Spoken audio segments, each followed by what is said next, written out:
책 읽어주는 편안한 엄마입니다. 오늘은 이효석의 단편 향수를 읽어드리려고 합니다. 이 작품은 1939년에 발표된 것이지만 현대를 살아가는 우리의 생활에서도 공감되는 부분이 많더군요. 오늘도 편안한 시간 함께 하시기를 바라며. 이효석 지음. 향수. 찔레순이 퍼지고 화초포기가 살아났다고 해도 원체가 고양이 상판만큼밖에 안 되는 뜰 아니라 자복이 깔아놓은 조약돌을 가리면 푸른 것 돋아나는 흙이라고는 대체 몇 줌이나 될 것인가. 늦여름에 해바라기가 솟아나고 국 하나 우거지면 돌밭까지 가리워버려 좁은 뜰 안은 오종종하게 더욱 협착해 보인다. 우러러 보이는 하늘은 지붕과 판장에 가리워 쪽보만큼 작고 언덕 아래 대동강을 굽어보려면 복도에서 제기를 디디고 서야만 된다. 이 소꿉질 장난감 같은 베이비 하우스에서 집을 다스리고 아이를 돌보고 몸을 건사해야 하는 아내의 처지라는 것을 생각하면 별 수 없이 세장 안의 신세밖에는 안 되어 보이면서 반나를 그래도 밖에서 지울 수 있는 남편의 자리에서 보면 측은히도 여겨진다. 제 스스로 즐겨서 장 안에 갇히워진 죄수라면 이건 하는 수 없는 노릇. 누구를 탓하려면 남편 된 입장으로서 나는 사실 같은 처지의 세상의 수많은 아내들에게 한 조각의 미안한 생각이 없지 않다. 기껏해야 한 달에 몇 번씩 영화 구경을 동행하거나 거리의 식당에서 점심을 먹거나 하는 것쯤으로 목이 흐부시 축여질 리는 없는 것이요. 서양 영화에 나오는 넓은 지방과 사치한 일광실 속에서 환상에 잠기다가 일단 협착한 현실의 집으로 돌아올 때 차지 않는 속에 감질이 안 날 리가 없다. 현대의 무수한 소시민의 생활의 탄식은 참으로 부질없는 감질 속에 숨어있는 듯 싶다. 아내의 건강이 어느 때부턴지 축나기 시작해서 눈에 띄게 되었을 때 나는 놀라며 그 원인을 역시 이 감질에 구하는 수밖에는 없었다. 구미가 떨어지고 불면증이 생기고 그 어딘지 모르게 몸이 졸아들면서 하루 셋때 약그릇을 극진히 대한대야 하루 이틀에 되돌아서지도 않는 것이다. 의사도 이렇다 할 증세를 집어내지 못하는 것으로 보아서 나는 그 원인을 감질로 돌려서 도시 생활에서 오는 일종의 피곤증이라고 볼 수밖에는 없었다. 30평짜리 베이비 하우스에 피곤해진 것이다. 협착한 뜰에 숨이 막히고 살림살이에 지친 것이다. 그 위에 그의 신경을 한층 피곤하게 만든 것은 남편의 욕심이라고 할까? 세상의 남편들같이 고집스럽고 자유로운 욕심쟁이는 없다. 아내의 알뜰한 애정을 받으면서도 그 밖에 또 무엇을 자꾸만 구하는 것이다. 집에 들어서는 범사의 봉건왕이요. 폭군 노릇을 하면서 마음속에는 항상 한없는 꿈과 욕망을 준비해 가지고는 새로운 바깥 세상을 구애하지 않는다. 참으로 그리마의 발보다도 많은 10가닥 100가닥의 마음의 촉수를 꾸미고 그 은실금실의 끝끝마다 한 개의 세상을 생각하고 손닿지 않는 먼데 것을 그리워하고 화려한 무지개를 틀어본다.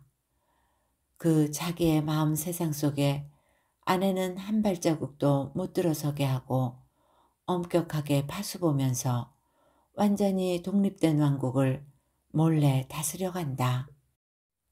일생에 있어서 가장 가까운 아내가 그 왕국에서는 가장 먼 것이다.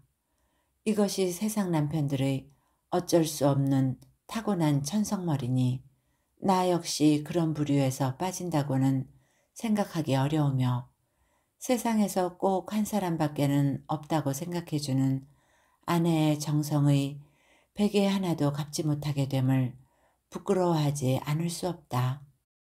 남자된 특권인 듯이도 부질없이 마음의 왕국을 세우면서 그것이 아내를 얼마나 마음 상하게 하고 달게 하나를 눈으로 볼 때 날카로운 반성이 솟으며 불행한 것이 여자요, 약한 것이 남편이라는 생각만이 난다. 30평 속에서 속을 달리고 신경을 일으켜 세우고 하는 동안에 아내는 몸이 어느 때부터인지 모르게 피곤해진 것 같다. 나는 남편 된 책임을 느끼고 과반의 허물을 깨달으면서 평화와 건강의 일을 생각하는 것이나 아무튼 도회의 30평은 숨을 쉬기에는 너무도 촉박한 것이다. 이 촉박감이 마음을 한층 협착하게 하는 것이 사실이어서 어느 결엔지 막연히 그 무슨 넓은 것, 활달한 것을 생각하게 되었을 때 아내는 하루아침 문득 자신의 계획을 말하는 것이었다. 잠깐 시골이나 다녀올게요. 새삼스런 뚱딴지 같은 소리는 아니었다. 해마다 한 번쯤은 다녀오는 고향이었고 이번 길도 착상한 지는 벌써 오래 그동안에 현안 중에 걸려 있었던 문제이다. 몸도 쉬고 집안 형편도 살필 겸 그러나 막상 이렇게 현실의 문제로서 눈앞에 나타나고 보니 선뜻 작정하기도 어려워서 글쎄 하고 얼벙벙하게 대답하는 수밖에는 없었다. 제가 지금 제일 보고 싶은 게 뭔데요? 울밑의 호박꽃, 강낭콩, 과수원의 꽈리, 바다로 열린 벌판, 벌판을 흐르는 안개, 안개 속의 원두꽃. 남까지 유혹하려는 셈인가? 제일 먹고 싶은 건 뭐고요? 옥수수라나요? 옥수수, 빨간 수염에 토실토실한 옥수수 이삭. 그걸 삐걱하고 비틀어 뜯을 때 그 소리, 그 냄새 생각나세요? 시골 컷으로 그렇게 좋은 게 또 있어요? 치마폭에 그득이 뜯어가지고 그걸 깔 때, 삶을 때, 먹을 때 우유 맛이요. 어머니의 전맛이요. 그보다 우쭐 가는 맛이 세상에 또 있어요? 지금 제일 먹고 싶은 게 옥수수예요. 바다에서 한창 잡힐 숭어보다도 뒤주 속의 엿보다도 무엇보다도 혼자 내빼고 집안은 어떻게 하라고. 그러나 마침 일가아이가 와 있던 중이었고 아내의 시골행의 결심도 사실은 거기에서 생겼던 까닭에 이것은 하기는 헛걱정이기는 했다. 나 혼자 남겨두고 맘이 달지 않을까? 에이구, 어서 없는 새 실컷 군곡질해도 좋아요. 얼마든지 하라지. 지금은 시작된 일인가 뭐. 이제 다 꿈만 하니. 큰소리 한다. 언제 맘이 저렇게 열렸던고. 진작. 장담은 해도 여린 아내의 마음이다. 두 마디째가 벌써 그의 마음을 호비는 것을 나는 안다. 눈썹을 찌푸리면서 그 말은 그만 그것으로 덮어버리고 천연스럽게 말머리를 돌리는 아내의 눈치를 나는 더 상해서는 안 된다. 또 한 가지 이번 길의 이유로는 다 듣지 않아도 나는 뜻을 짐작한다. 늘 말하는 1만 원 건인 것이다. 그의 어머니보다도 오빠가 용돈으로 1만 원을 약속한 것이다. 그것을 얻으러 가겠다는 말이다. 10,000원은 갖다 뭘 하게. 그까지 남의 돈 누가 좋아할 줄 아나. 사람의 맘을 괜히 얽어놓을까 해서. 아따 큰소리 그만둬요. 돈 보고 춤만 흘렸다 봐라. 지금 내게 그리울 게 뭐게? 그까지 피아노 한 대 사놓고 장단 말아요. 방 안에 몇 권의 책이 있고 뜰 안에 몇 폭의 꽃이 있으면 그만이지. 또 무엇가 필요한데? 반드시 시인을 본받아 그들의 시의 구절을 외인 것이 아니라 사실 이런 청빈의 성벽이 마음속에 없는 바가 아니다. 때때로 사치를 원할 때가 없는 것도 아니나 뒤를 이어 청빈에 대한 결벽이 자랑스럽게 솟군 한다. 이 두 마음 중의 어느 것이 더 바른지는 헤아릴 수 없으나 두 가지 다 한 몫씩 자리를 잡고 있는 것은 사실이며 지금에 있어서는 사치에 대해서 일종의 경멸과 반감을 가지고 있는 것도 속임없는 사실인 것이다.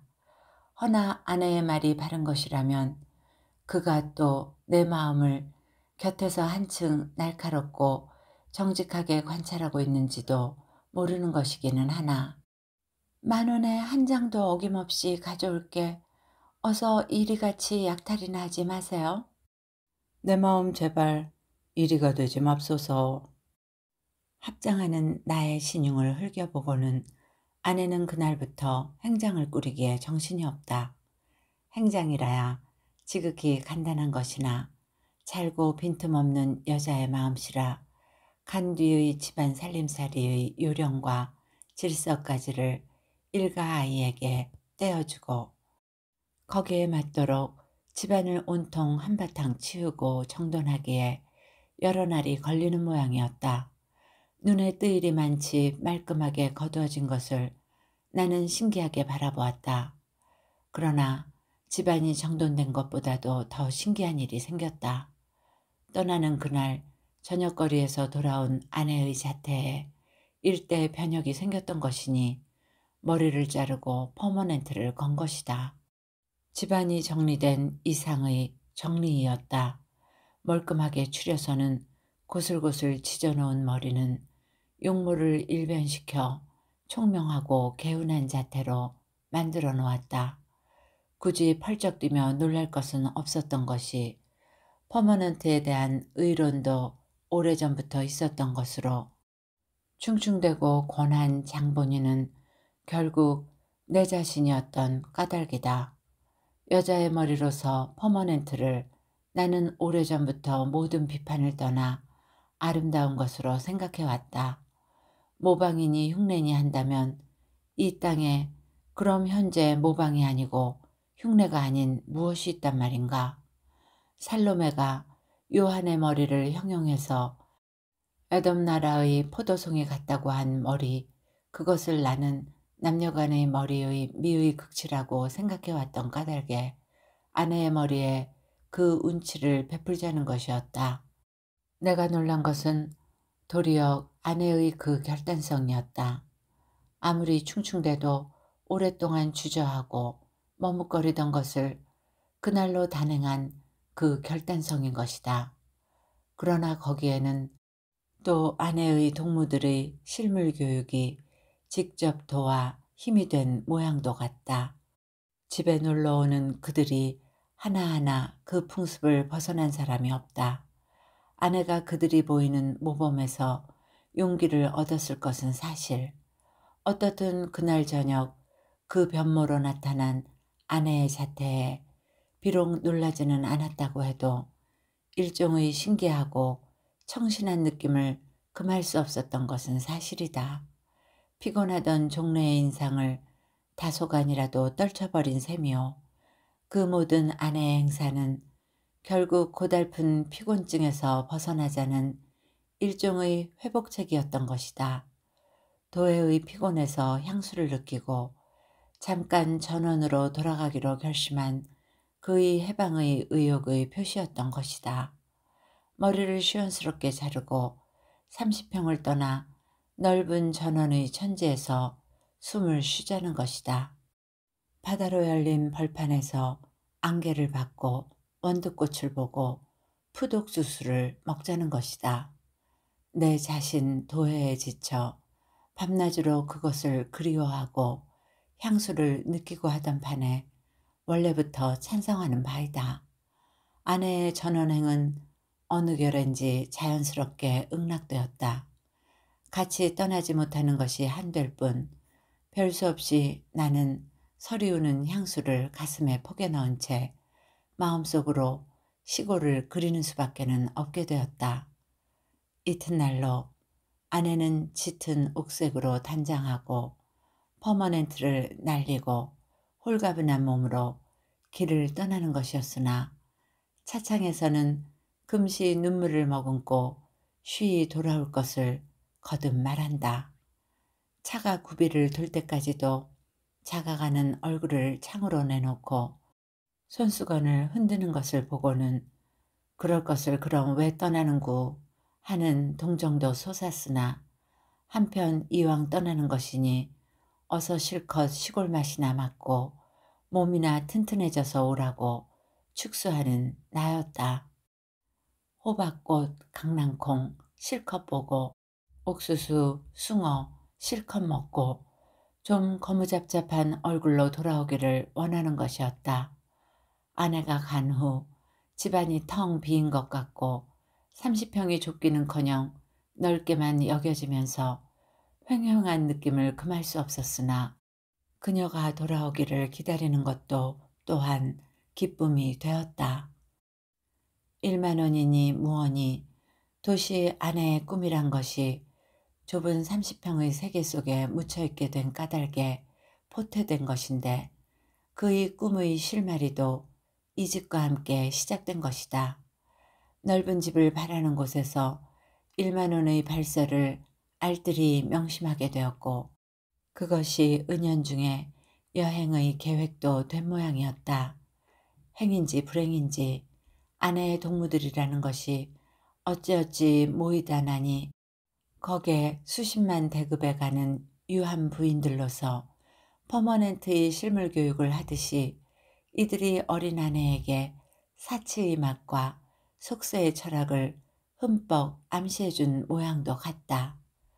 이웃에서는 며느리를 가진 안 늙은 이들 입에 오르내리만큼 소문이 나서 모범주부로 첫 손을 꽂게 된 아내라고는 해도 아직 20을 조금밖에는 넘지 않은 어린 나이인 것이라 속세의 철학에 구미가 안 돌 리가 없다.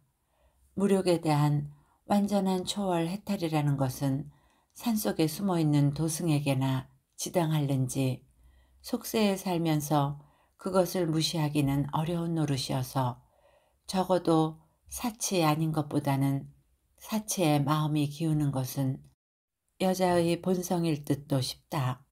여자뿐이 아니겠지만 그러나 사치의 한도란 대체 얼마인 것인가?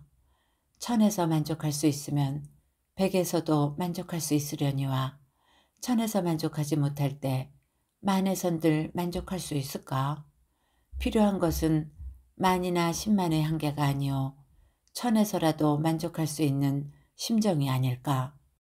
10만 대 급의 유한 부인들의 철학을 나는 속으로 비웃으면서 아내의 1만 원의 일건을 위태하게 여기며 하회를 기다리는 것이었다.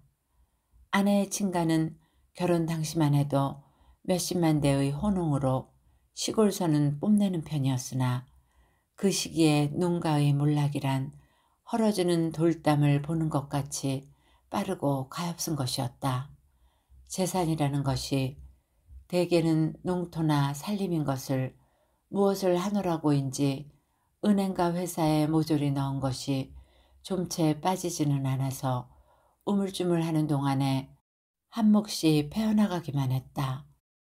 낙엽송의 묘포를 하느니 자동차 회사를 경영하는 동안에 불끈 솟아오르지는 못하고 점점 쓸어만 가는 것이다.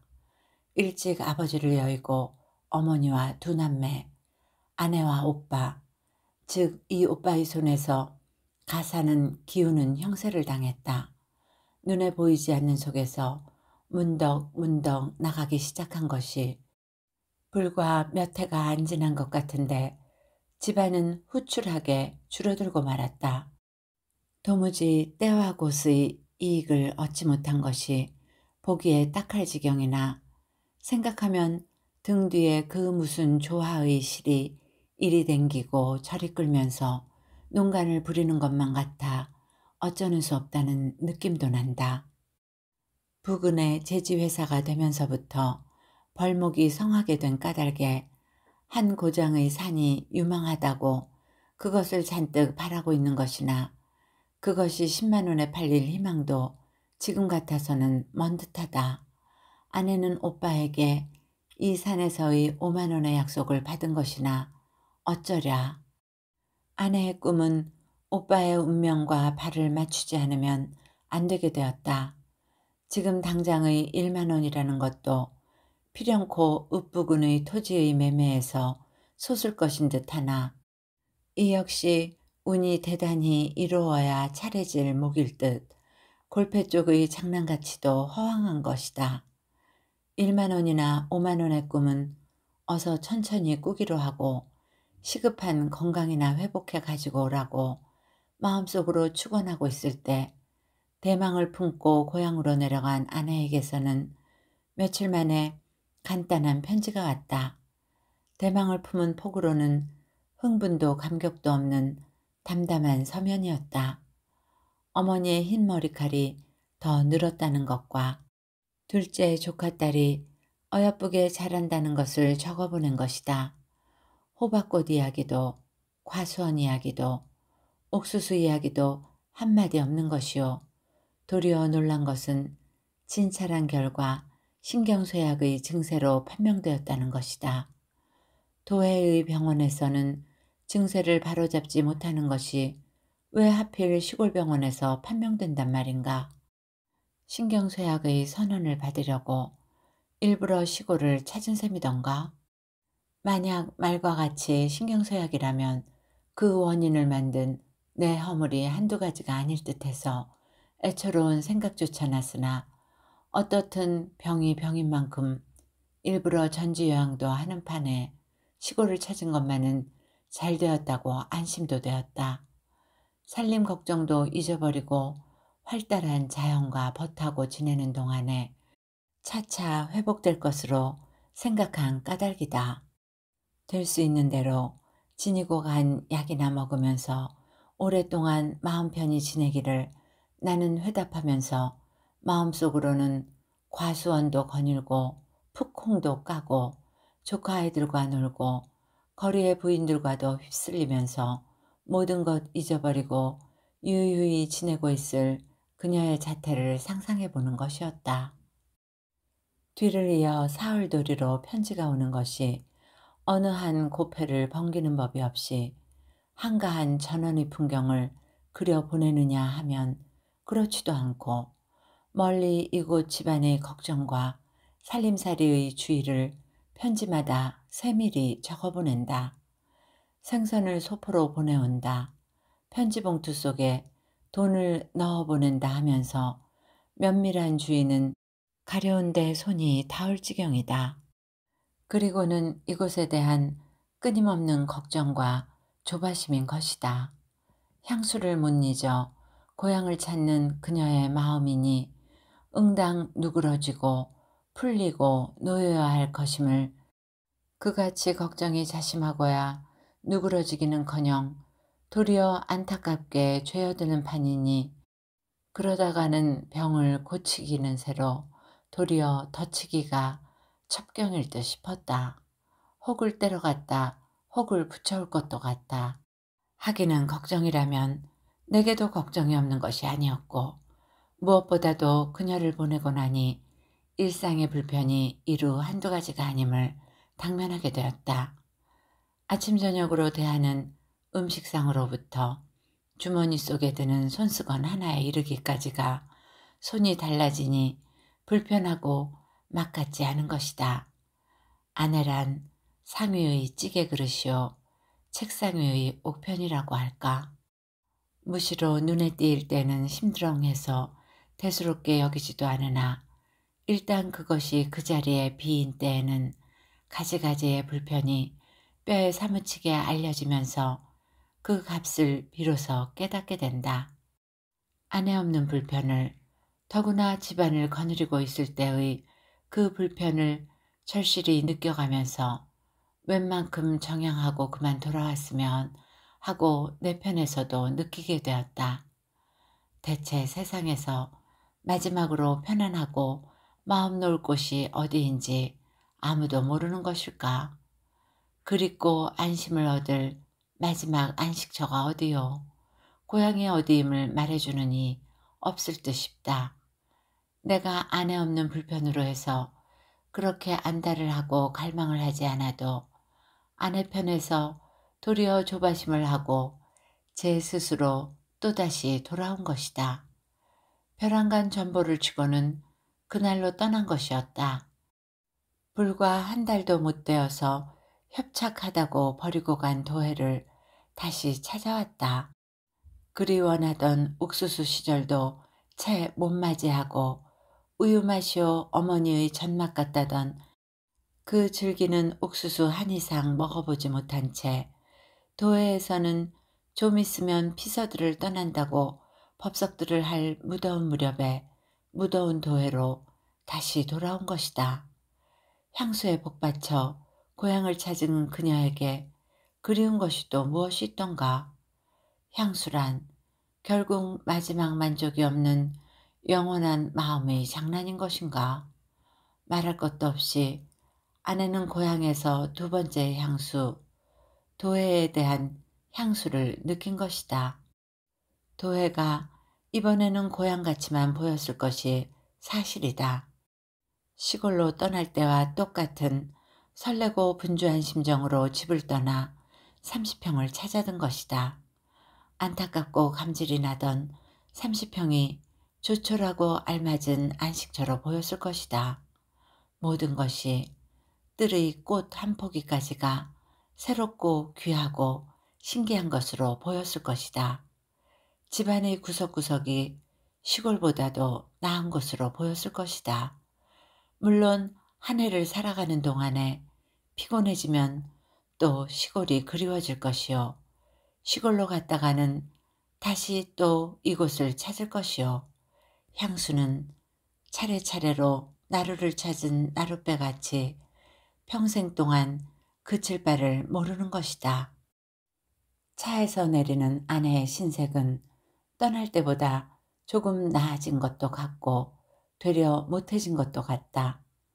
퍼머넨트를 날리고 옷맵시가 개운하게 보이는 것은 떠날 때와 일반이나 어쨌든 올 곳에 왔다는 듯 얼굴에는 안도의 빛이 떠오른 것은 사실이다.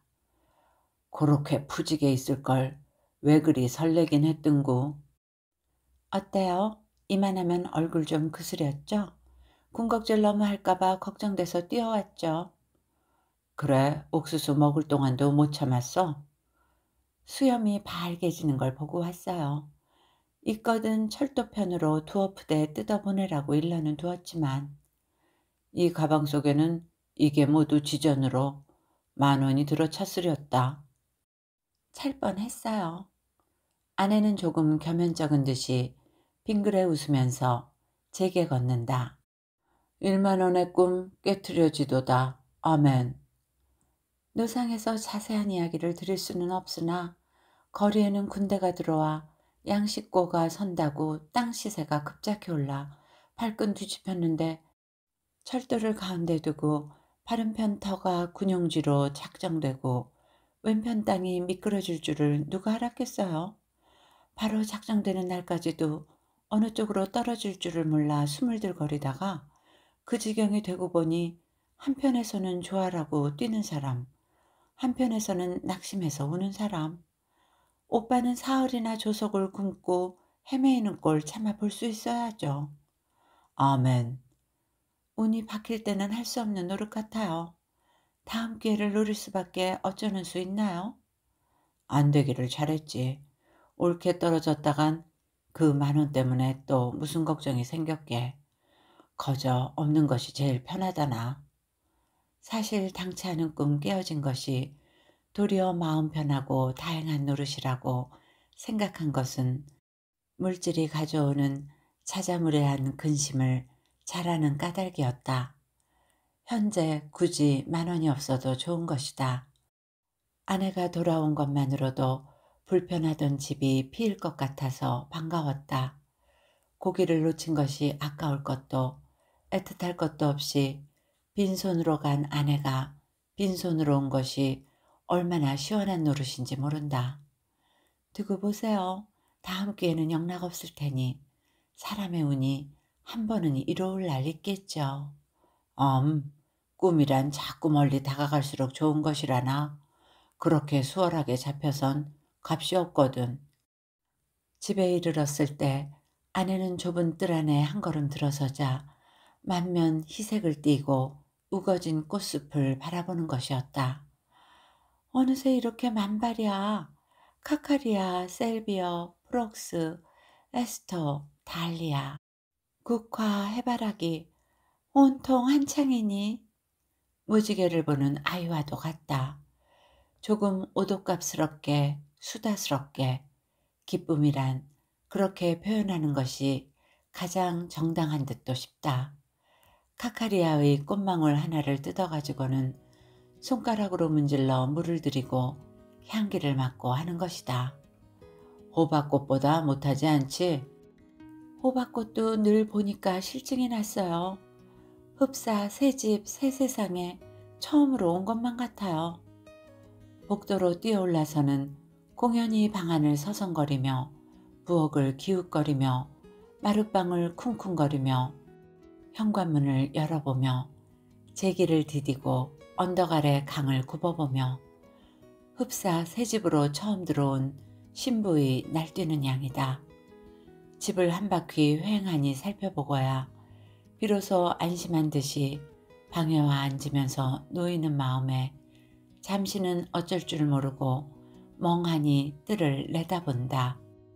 다시는 시골을 간다고 발설을 하고 법석을 안 하렸다. 시골을 다녀왔으니까 오늘의 이 기쁨이죠.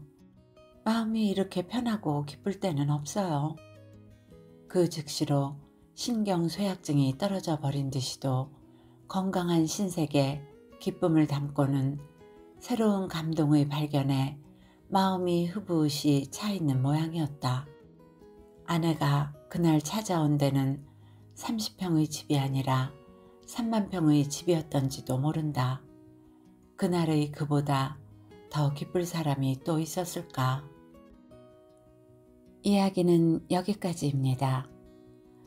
우리는 어느 곳에 있든지 늘 노스텔지어를 꿈꾸며 살고 있는지도 모릅니다.